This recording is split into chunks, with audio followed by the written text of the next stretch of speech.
दत्त संप्रदायाचे पहिले अवतार श्रीपाद श्रीवल्लभ यांच्या दिव्य चरित्रातील ही एक छोटी पण प्रेरणादायी गोष्ट. श्रद्धेचे फळ आणि श्रीपाद श्रीवल्लभ. कुरुपूरच्या वास्तव्यात श्रीपाद श्रीवल्लभ दररोज कृष्णा नदीवर स्नानासाठी जात असत.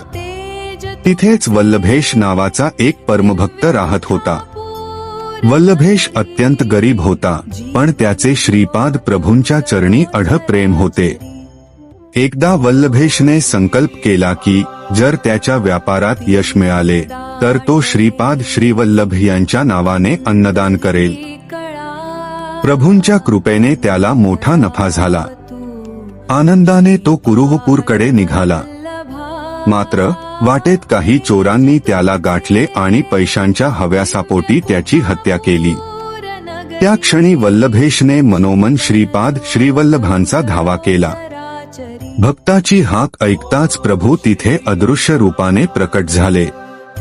त्यांनी आपल्या त्रिशूळाने चोरांचा नाश केला आणि वल्लभेशला पुनर्जन्म दिला.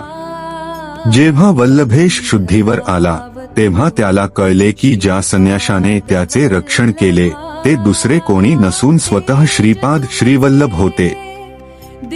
या गोष्टीचे तात्पर्य, जो निस्सीम श्रद्धेने आणि शुद्ध भावनेने श्रीपाद श्रीवल्लभांचा स्मरणात राहतो त्याचे रक्षण प्रभू स्वतः कोणत्याही संकटात करतात.